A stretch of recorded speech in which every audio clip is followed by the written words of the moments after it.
नमस्ते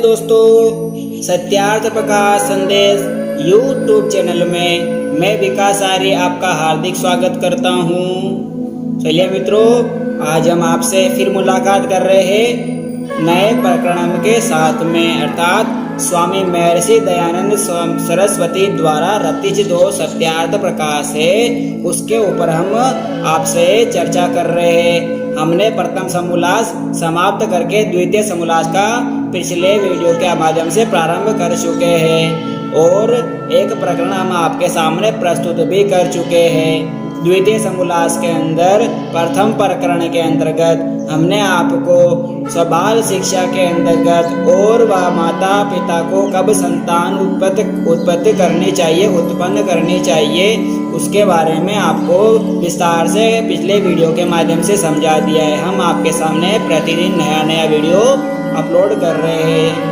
तो चलिए उसी के अंतर्गत चलते हुए बाल शिक्षा के बारे में कि किस प्रकार माता पिता अपने बच्चों को पढ़ना चाहिए, उसके बारे में आज के इस प्रकरण के माध्यम से हम आपसे चर्चा करेंगे।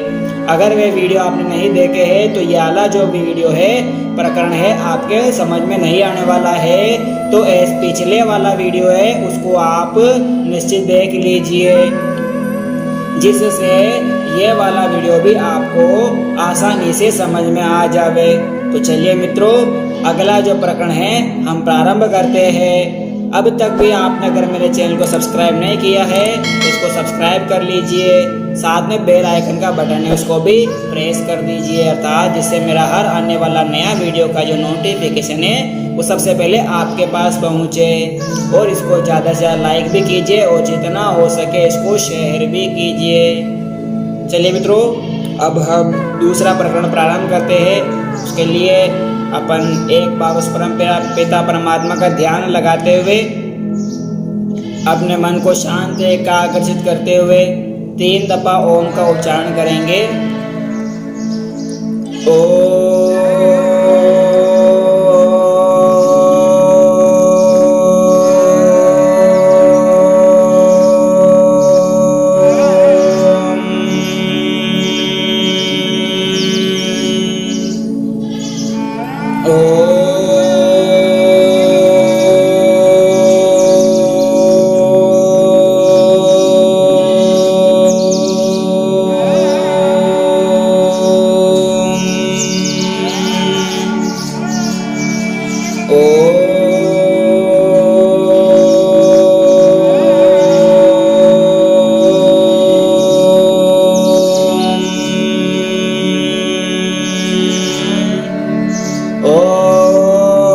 शन्नो मित्रा शं वरुणा शन्नो भवतयर्मा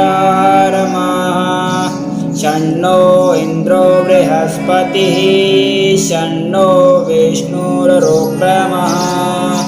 नमो ब्रह्मणे नमस्ते वायो त्वमेव प्रत्यक्षं ब्रह्मासि त्वमेव प्रत्यक्षं ब्रह्म वदिष्यामि, ऋतं वदिष्यामि, सत्यं वदिष्यामि, तद्भाववतु तद्वक्तारवतु अवतु मामवक्तु वक्तारम्। ओम शांति शांति शांति। चलिए मित्रों, अब हम अगला जो प्रकरण है हम प्रारंभ करते हैं कि पिछले प्रकरण के अंतर्गत कि हमको माता जब बालक उत्पन्न हो जावे तो कितने दिन तक माता दूध पिलावे, उसके बाद में कौन सी माता या कि अगर धाय मानी हो 6 दिन तक अपनी माता दूध पिलावे, उसके बाद में धाय माँ होती है वो दूध उसको पिलावे, सुगंधित पौष्टिक आहार उसको खिलावे, अन्न आदि से उसको किसी प्रकार के जो जितने प्रकार के जो औषधियाँ होती है, जितने प्रकार के जो फल फ्रूट होते हैं, अच्छे अच्छे जो गुण युक्त पदार्थ होते हैं उनको मिला करके वो बालक को दूध के साथ में पिलावे। इस प्रकार अगर वो धायमान नहीं होने से ये सारा इनके साथ में जब गाय बकरी का दूध हो उसके साथ मिला के करना चाहिए, अगर धायमान नहीं होती है। इस प्रकार हमने अगले जो पिछला वीडियो उसके बारे में चर्चा की। अब अगले बारे में कहते हैं कि गुरु प्रेत से शिशुस्तु पितृमेदं समाचरन् प्रेतहारे समं तत्र देशरात्रेण शुद्धयति। अर्थात ये मनु का वचन है, कहते हैं कि जब गुरु का प्राणांत हो तब मृतक शरीर जिसका नाम होता है उसको प्रेत कहते हैं। अर्थात अपने बच्चों को भूत प्रेत से कभी नहीं डराना चाहिए। भूत प्रेत नाम की कोई चीज़ नहीं होती है, इस प्रकार उनको बताना भी चाहिए और वैसे भी होती भी नहीं है। कभी उनको छोटे छोटे बातों से कि हाँ बिल्ली खा जाएगी, वो रोते तो इस प्रकार का शेर आ जाएगा, कुत्ता आ जाएगा, भूत आ जाएगा, इस प्रकार की बातें उन बच्चे के सामने नहीं करना चाहिए। मन में डर नहीं बिठाना चाहिए, उसको इन चीज़ों से हमेशा दूर ही रखना चाहिए। अर्थात जब मृतक शरीर होता है उसको प्रेत कहते हैं। उसका दाह संस्कार करना हारा शिष्य प्रेतहार है। अर्थात मृतक को उठाने वालों के साथ 10वें दिन शुद्ध होता है। अर्थात जो मृतक शरीर को उठाता है, अर्थात जो डेड बॉडी को उठाते हैं उसको प्रेतहार कहते हैं और उसका शुद्ध 10वें दिन होता है। 10वें दिन के बाद और जब उसके शरीर का दाह संस्कार हो चुका तब उसका नाम भूत हो जाता है।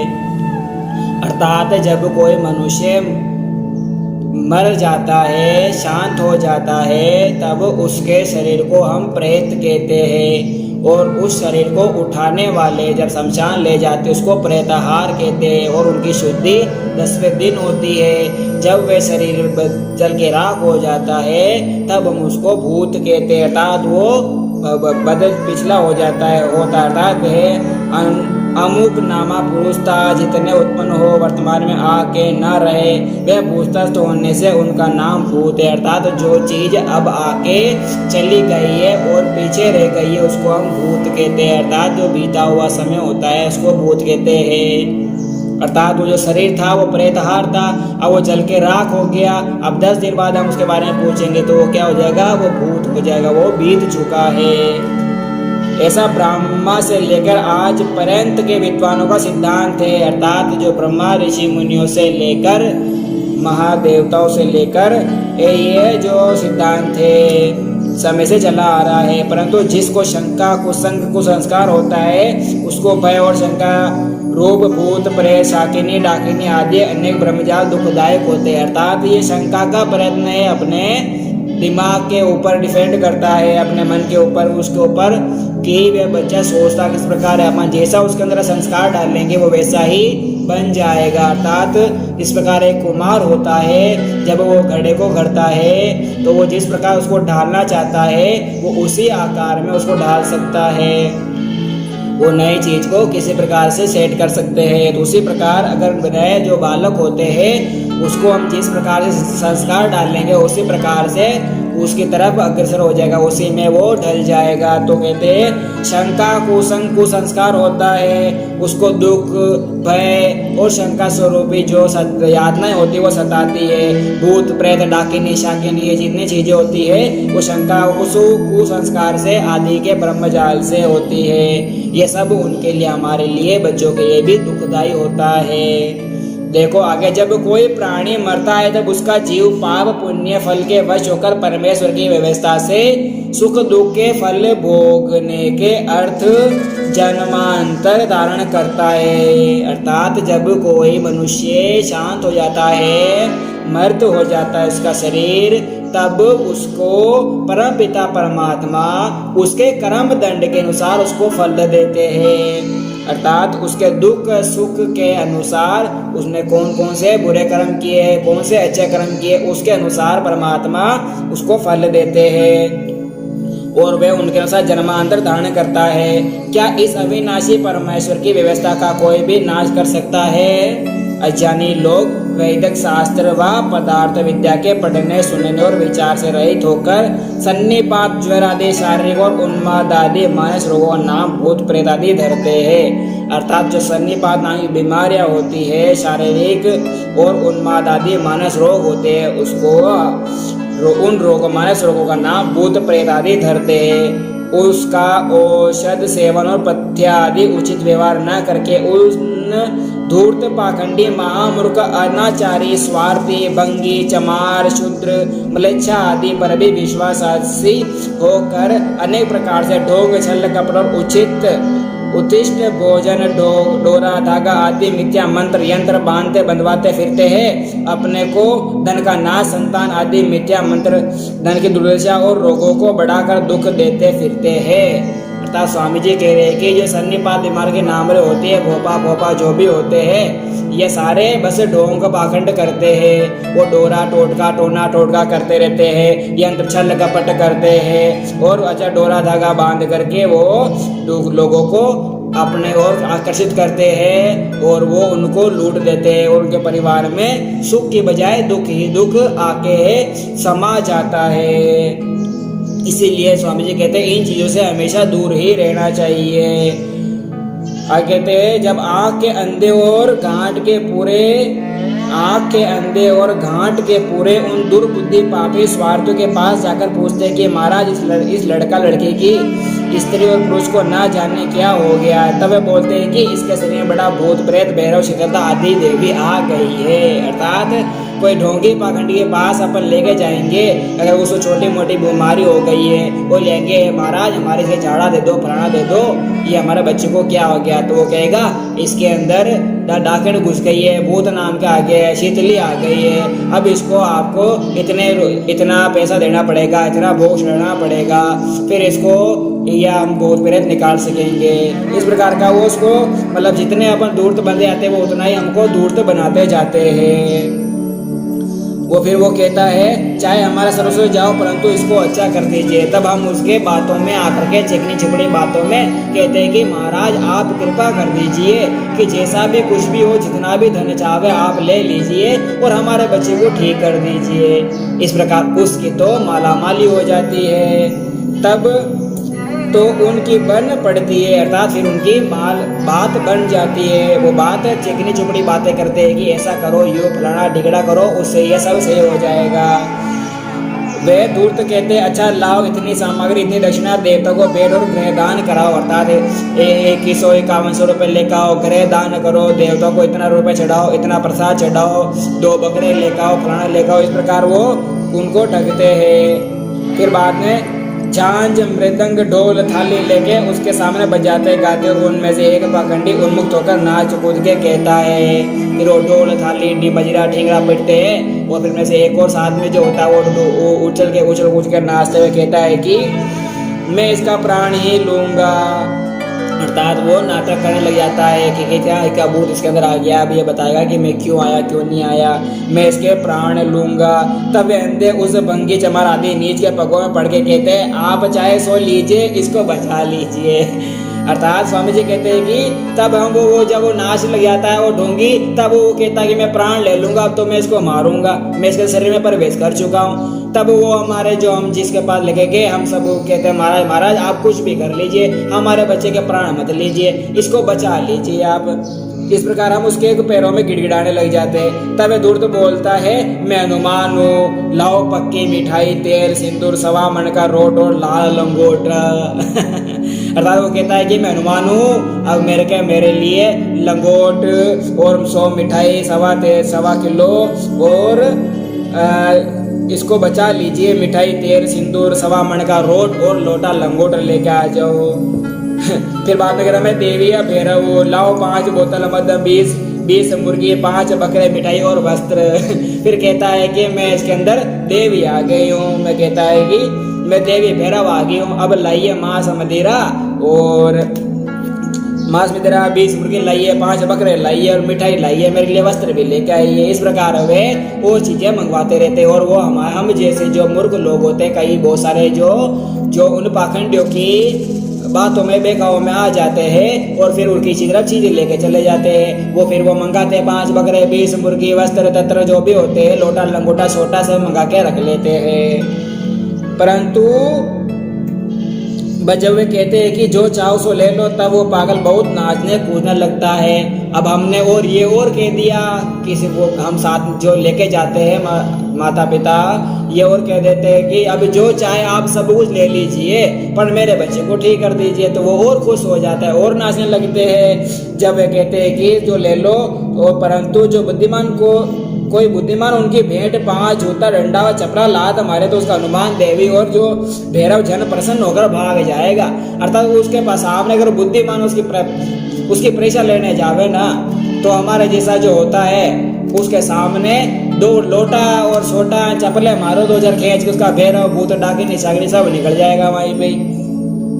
तो उसके हनुमान देवी सब वहां से प्रसन्न होकर भाग जाते हैं, क्योंकि वे उनका केवल धनादि हरण करने के प्रयोजन मात्र से ढोंग करते हैं।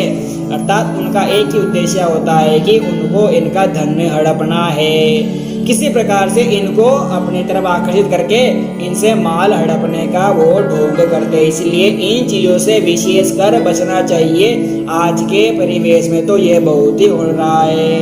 अर्थात इन चीजों से हमेशा ही सर्वथा दूर रहना चाहिए। यह माता पिता को हमेशा इन चीजों से ध्यान रखना चाहिए।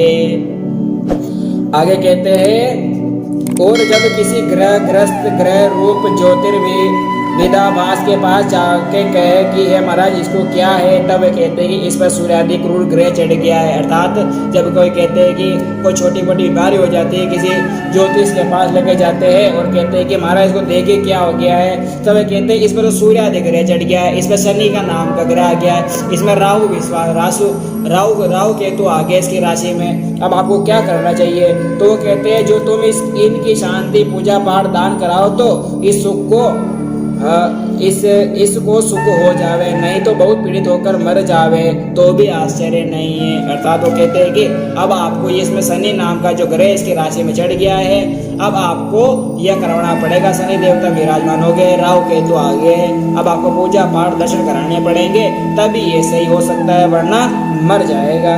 उत्तर कहिए, ज्योतिर्विद जैसे ये पृथ्वी जड़ है वैसे ही सूर्य आदि लोग है, वैसे ताप और प्रकाश आदि से भिन्न कुछ भी नहीं कर सकते। क्या ये चेतन है कोई जो क्रोधित होकर दुख और शांत होकर सुख दे सके। अर्थात ये ग्रह नक्षत्र होते हैं, ये तो सब जड़ पदार्थ है, ये हमको किसे दुख दे सकते हैं, ये तो हमेशा हमको सुख ही देने वाले हैं। ये प्रकाश आदि सूर्य अपन को प्रकाश देते हैं, ये हमको समझना चाहिए। अर्थात प्रश्न कहते हैं, क्या जो ये संसार में राजा प्रजा सुखी दुखी हो रहे ये ग्रहों का फल है।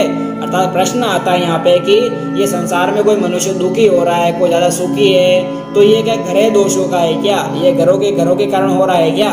नहीं, ये सब पाप पुण्य कर्म का फल है। अर्थात हमारे अंदर कब सुख आ रहा है, कब दुख आ रहा है, कब उताव आ रहा है, कहाँ चढ़ाव आ रहा है, ये हमारे सब कर्म दंड का फल है। अर्थात हमने जो पिछले जन्म में जो कर्म किए थे वो हमको इस जन्म में भोगने पड़ रहे हैं। अर्थात परम पिता परमात्मा हमारों को इस जन्म के अंदर कर्म दंड भोगने के लिए भेजे हैं। तो क्या ज्योतिष चार्य झूठा है? नहीं, जो उसमें अंक बीज रेखा गणित विद्या है वे सब सच्ची है, जो फल की लीला वे सब झूठी है। अर्थात उसमें जो बीज गणित और अंक जो दिए गए हैं, वैदिक गणित जो दी गई है वो सब सच्ची है। अर्थात जो वैदिक गणित होती है वो ग्रह नक्षत्रों के आधार पर ज्योतिषार्य है। हमारे जो वेद के 6 अंग है उसके अंदर भी लास्ट का जो अंग है उसको ज्योतिष भी है, शास्त्र है। अर्थात ये सच्ची बातें हैं, जो फल की लीला करते वे सब झूठी बातें हैं।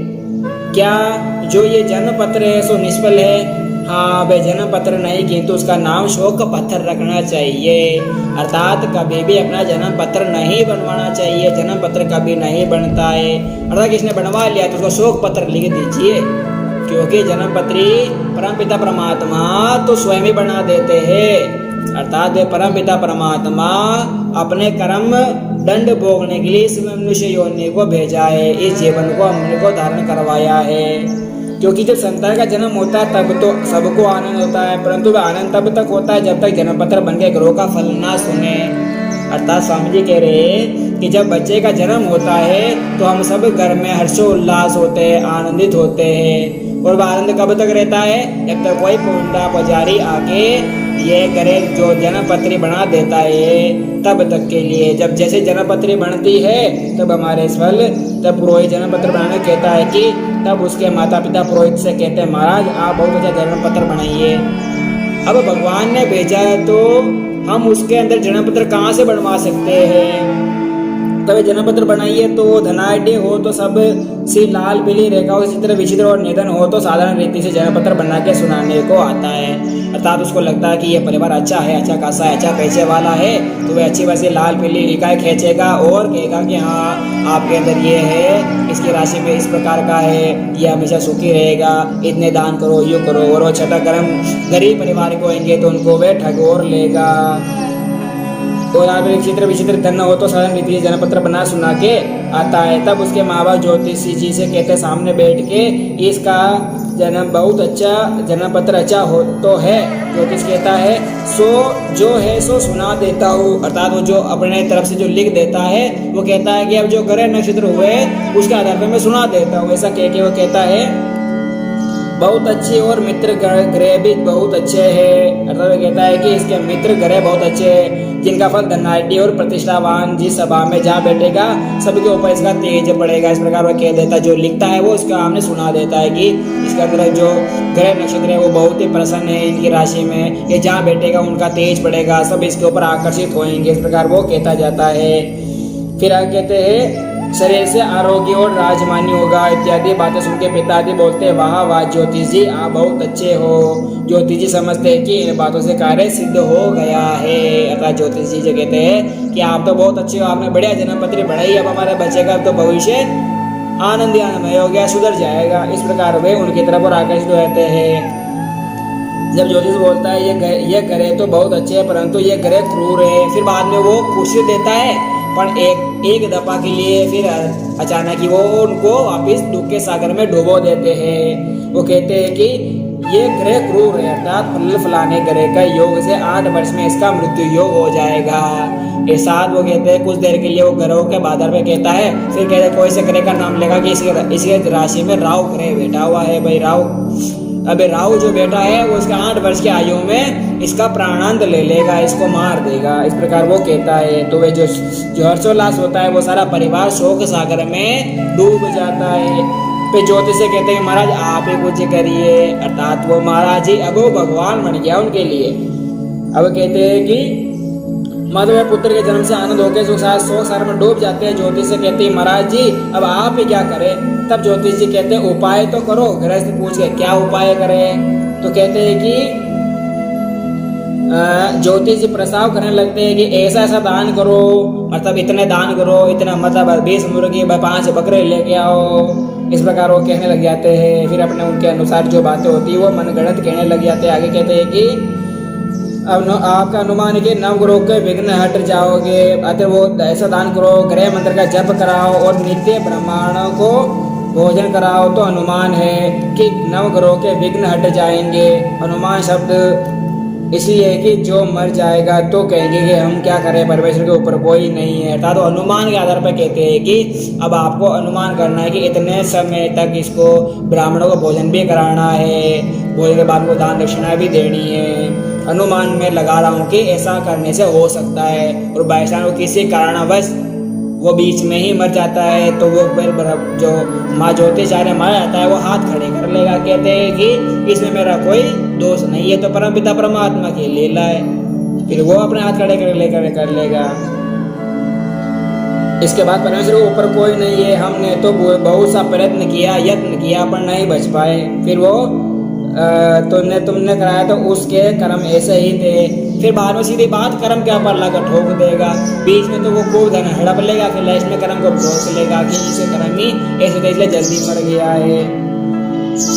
तो कहेंगे हम क्या करें, परमेश्वर के ऊपर कोई नहीं, हमने तो बहुत यत्न किया, तुमने कराया, उसके कर्म ऐसे ही थे। और जो बच जाए तो कहते हैं कि देखो हमारे यह मंत्र देकर ब्राह्मणों की कैसी शक्ति है। अर्थात वो बीच में किसी कारणवश किसी एक्सीडेंट से या किसी बीमारी से ग्रसित होकर वो बालक मर जाता है, या उसके कर्मों के अनुसार परमात्मा उसके जो कर्म दंड पूरे हो जाते तो उसको भी उसको जितना जीवन देते हैं उसके अंतर्गत उसको वापस अपने पास बुला लेते हैं, तब वो कहते हैं कि तो अभी मर गया, इसके अंदर परमात्मा का कर्म हो गया है, अब इसके कर्म दंड पूरे हो गए हैं, इसमें हमारा कोई दोष नहीं है। अगर वो 8 साल बाद और जी जाता है तो कहते देखिए हमारा ब्राह्मणों को भोजन कराने का जादू हुआ, आपने ये यंत्र तंत्र मंत्र तंत्र हमने बोले, उससे इसका हमेशा के लिए लाभ हो गया है, इस प्रकार वो कहेगा।